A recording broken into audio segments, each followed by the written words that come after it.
Hi there, this is Ranjit and this is the Lenovo S580 device, which is a budget oriented device by Lenovo, and in this video we'll be doing the unboxing for this device. And it has some decent specs, like it has a 1.2 GHz quad-core processor, and it has 1 GB of RAM, and it has a 5-inch IPS grade screen. And regarding the pricing, as you can see, it is quoted as 11,999, but this product is available on snapdeal.com for 9,000 rupees. So let's quickly open this up and let's have a look at this device itself. And all the contents actually come out of the box just like this. We have the power brick, which is a USB power brick.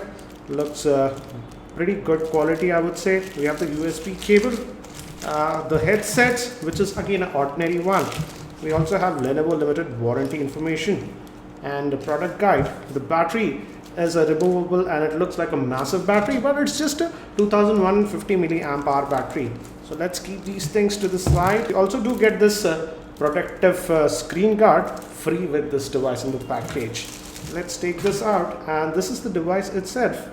And we already have a case for this one. As you can see, they've already bundled a case, so that is sort of interesting. Let me just take this out. I haven't seen this with any other devices, so you can take it out and it's pretty light. Let me put in the battery now.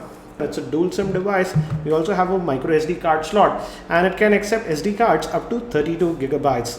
These are the SAR values for those who are interested. And let's put in the battery and put the back cover. The rear facing camera is supposed to be an 8 megapixel shooter, LED flash. We have the Lenovo branding. The front facing camera is actually a 2 megapixel shooter, and it just says Lenovo. So let's try to power it on. We have the power button on this side. It gave me a haptic feedback. And let me give you a physical overview. On the top we have the micro USB slot that will be used for charging this device, 3.5mm headphone jack. We have the volume rocker on this side, power button. Bottom we have just the microphone, indent to open the back cover, and on this end actually nothing. So it's still booting, and we have three touch type capacitive buttons at the bottom. Looks like menu, home and back, and it booted fairly quickly, I would say. So let's unlock it. And it has 1 GB of RAM, as I told you, and a Snapdragon 1.2 GHz quad-core processor.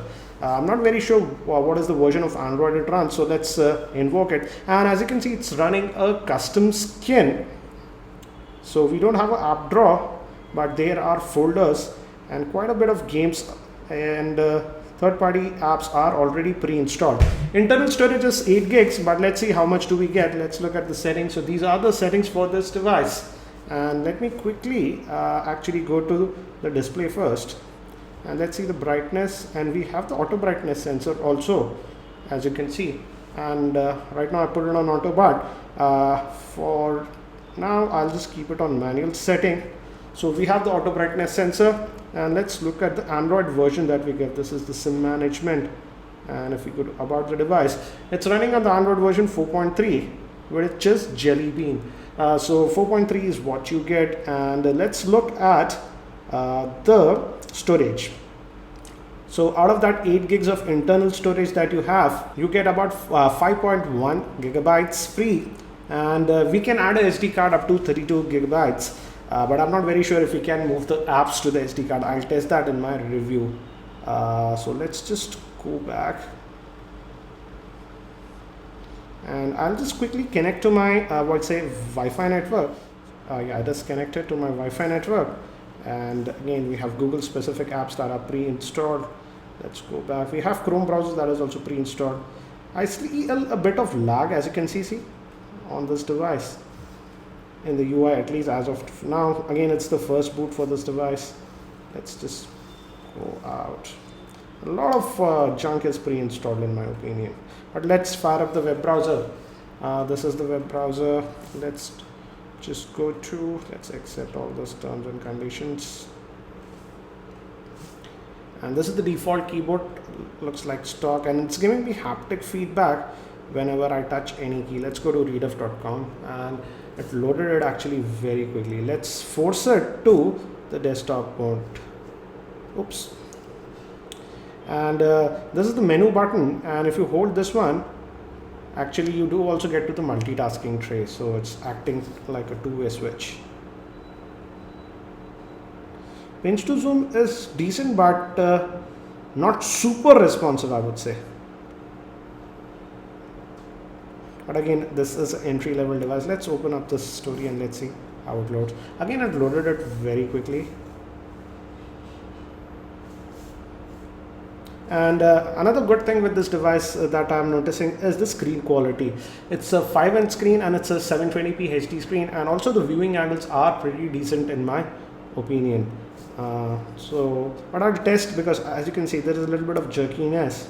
I'll test the web browsing a lot more on this device. Let's also quickly look at the camera on this one. It's a 8 megapixel shooter, and again the interface looks very stock. Let's see if we go to the settings like this. Let's go back, and no, these are the settings. Let's see on video. I wanted to see. Okay, so just the photo mode and the video mode. Very simple camera, I would say. We have the tap to focus, and the box is too close, it seems. Not the fastest shutter speed. Again, I'll show you. As you can see, there is a considerable amount of delay while taking the pictures. And this came out decent, I would say, but the earlier one, I noticed that you got to see, as you can see, this one came out shaky because there is some shutter lag. So you have to keep still after hitting that shutter button for about a second.